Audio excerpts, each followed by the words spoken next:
parabens. So when you first join the curly hair community, you start to do your research and you start to hear all these words and terms that make no sense. So whether it's in a Facebook group or on a blog or even here on YouTube, you're probably like, pre-poo, co-wash, pineapple, like what does all that stuff mean? So what we're gonna do today is I'm actually going to pre-poo her hair. As I do that, I'm gonna start to go through some of the terms and names and words you might be seeing as you join the curly hair community. You're gonna get really good at reading product labels. I want it to be a unicorn. Welcome back to Curly Mckee, where we talk all things curly hair, whether it's tips and tricks, new products, new hairstyles, and if any of that sounds of interest to you and you haven't done so yet, make sure you hit that subscribe button. We post new videos every week. So I was in that exact same boat about 5 years ago when I was pregnant with her and wanted to learn about her hair care, so I'm just going to share some of that knowledge with you. So the first term I wanted to talk about, which I think is the most deceiving in the curly hair community, and it's the term wash and go. When I first heard the term wash and go, I thought it was like, oh, a quick and simple style where you could just wash your hair and then you're on the go. That is not true. A wash and go is really just your whole wash day routine and then how you style it after. So her wash and go, or wash day routine and styling routine on a full wash day takes a couple of hours. So be prepared. The next term that I'll talk about is a pre-poo, and that's what I'm doing to her hair right now. Tomorrow I'm gonna have a full wash day, and so what I'm doing is I'm adding oil. Right now I have a jojoba oil and this tea tree and jojoba hair and scalp oil. And so what pre-poo means is just adding oil so that it's kind of like a protectant since the next day you're gonna shampoo, and really moisturizing the hair so that the shampoo doesn't overstrip all of your hair. The next term is co-wash. All a co-wash is short for conditioner washing. So you don't use a shampoo, you just use your conditioner and scrub it in your hair, which helps break up some of the buildup because some shampoos can be very stripping. And so to eliminate that process, you just use conditioner to wash your hair. We don't follow that. I shampoo her hair every week, but that is something that you're gonna see a lot in the community of just co-wash. Another term you're gonna hear actually is pineapple. And what pineappling is, it's taking all of your hair. So I'll show you an example. But don't put that in. I'm not. So you take all of the hair, and this is what you do. No, I'm trying to do my. I know, I'm going to. I just want to show them what a pineapple I'm is. doing my hair. So laid back. No, mommy's so laid back. So you take all of your hair, I'll do it on mine, and you put it up into a nice high but really, really loose ponytail, and then you put on your satin bonnet or your scarf or whatever to protect your hair at night. But it's just putting all of your hair on top of your head so that as you're laying down, it's not flattening all those curls. You're still getting that volume and protecting them at night. So another term you might hear is slip. And if you watch some of my other videos, I talk about, oh, this conditioner has really good slip. And what that means is when you're detangling the hair, it glides through your hair really easily. And that's ideal for detangling. So you want conditioners and leave-in conditioners with a lot of slip because curly hair just gets tangled, and so to make the detangling process really easy, you want something with good slip. What? So what is a refresh? A refresh means that you're not doing a full wash day. It means that throughout the week, your hair has gotten a little frizzy or needs some moisture, and so you're just refreshing. You're adding some water and some product into your hair to revive it. So that's a refresh. There are going to be some chemicals that you're going to hear about, and that could be silicones, sulfates, parabens, phthalates. And so these are things that are either harsh chemicals or create a lot of buildup in your hair. So these are things you're going to want to stay away from. I could do a whole nother video on shopping for hair care products. So if you want to see that, right? leave a comment down below. This product is so goopy, and then it turned different, and now it's like that's So another term you might hear a lot is porosity. I have a whole video that I'll link down below on hair type, finding out your hair type. But porosity, you're going to hear that a lot because that makes a big difference in the types of products that you choose. It's just how easily your hair absorbs water. So Rowan has low porosity hair, so her cuticles are very shut, or you could have medium porosity hair or high porosity hair. To go along with that is curl pattern. So you might see in, like on the Facebook chats, like, oh, I have 3C, 3B hair, I have 2A, 2B. And this is still goopy and Right. you don't know. And you're like, what does all that mean? And so, again, it's finding out the pattern of your curls. That's in that same find out your hair type. That is also in that what's my hair type video that's down below. So make sure you go ahead and give that a Thumbs up. make sure you go and watch that video if you're curious about your hair type.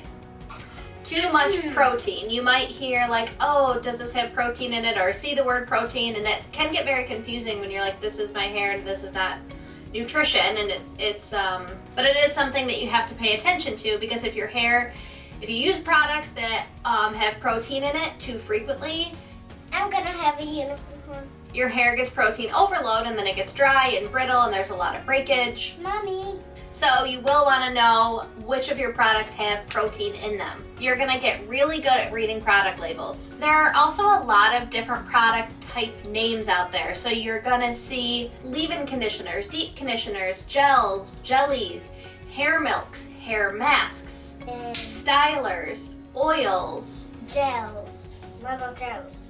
And so a lot of these fall into different categories based on what you're trying to achieve with the hair. I want it to be a unicorn. So I could do a whole video on product types and what you're going to get out of them. If you want to see that, make sure you comment down below. During the washing, you're going to want to use a shampoo or a cleansing agent. You're going to want to use an actual conditioner, not a leave-in, one that's actually for conditioning. I deep condition also once a week. A conditioner, typically you leave in your hair for 3 to 5 minutes. A deep conditioner that you use like once a week, a deep conditioner or mask that you use once a week really penetrates and gets the hair really moisturized. So it's a little bit heavier than a regular conditioner. Hair, everybody? Do you like my hair? It's beautiful. Thank you. Then there's milks and leave-in conditioners, which are lighter and you can use on a more frequent basis. And then there are stylers, which include smoothies and mousses and things that hold the curl pattern and reduce frizz but aren't necessarily adding moisture. You might also hear the term plop or wet plopping. And what that means is that after you wash your hair and do your whole wash day routine, you flip it over and then put a towel, like a microfiber towel or a t-shirt in your hair, and that just helps raise the length so that your hair's not so weighed down, because then as it dries, you'll get more volume. So that's what plopping is. You might hear some people talk about a big chop. So if you don't take care of your hair, you straighten it or use relaxers, it could be damaging to your hair. And so if your hair gets heat damaged, there's no real way to revive it. And so the only way to get healthy, full curls back is by doing a big chop. So when you big chop, you just cut off all the damaged hair, you lose a lot of length, but now your hair is able to grow to its fullest potential and be very healthy. You might also hear about a gel cast. So when I use gel, the next day I do something called scrunch out the crunch. Or if you're in a Facebook group, it can get shortened to SOTC. And so all that means is you apply gel while it's wet, and then as it dries, it does start to get a cast and harden. And so once it's completely dry, because you don't want to manipulate your hair when it's still drying, then you're going to want to get an oil and use your hands and just like scrunch the hair, because that breaks up the gel cast, and that's when you get the volume and definition. We're going to finish this off real quick with just me because someone is going quarantine crazy. So you might also hear the term fairy knots. And what fairy knots are, they're just little tangles at the end of your hair that seem to be like 1 or 2 strands that turn into a knot that you can't take out. And so as you get more fairy knots, that means that it's time for you to get a haircut or get a dusting, which is just trimming all the ends of your hair to make sure that it's not getting tangled and causing a lot of breakage. You also might hear the term DEVA cut. So DEVA curl, well, that is a little taboo right now. There are DEVA curl salons that are created DEVA curl salons have been created because the professionals know how to handle curly hair. They know how to take care of it. So you can look up online for DEVA curl salons, just so you kind of feel safe that you're putting your hair in the hands of someone who knows what they're doing. So you might also hear the LOC method or LCO method. And LOC stands for a leave-in, and then an oil, and then a cream. And that's just the order in which you put those products into your hair. I personally do LCO, so I do the leave-in, and then I do a cream, and then I seal with the oil. And so you can try those different methods and just figure out what works best for your hair. And the last term I'm going to talk about, because this video is getting long enough, is a protective style. And so that's just putting your hair up and like moisturizing it and then putting it in a style so that you're not manipulating it, and it just really helps with hair growth. So braids, cornrows, bantu knots, all of those different styles are considered protective styles, and they just protect your hair from the elements and really allow for growth. And she's back. Bye, everybody. So if you did learn anything from this video, we'd love you to give us a thumbs up. Tomorrow I can do your hair with these. Okay. That good? Yeah. Okay. And if you like learning about curly hair, tips and tricks, and we come out with new videos every week, we'd love you to be a part of the family. So make sure you subscribe, and we will see everybody next week. Bye, everybody. Bye, everybody. Bye. I'm going to my house. How'd they get in there? Can you sit here, please? So when I started the curly hair journey, Mommy, can you? Mommy, if you're not listening to me, you're not gonna do my hair anymore. Okay, then we're done. No. Then I'm gonna need makeup on cause some people in plays have makeup. okay. So And this is my first braid. I want it to be a unicorn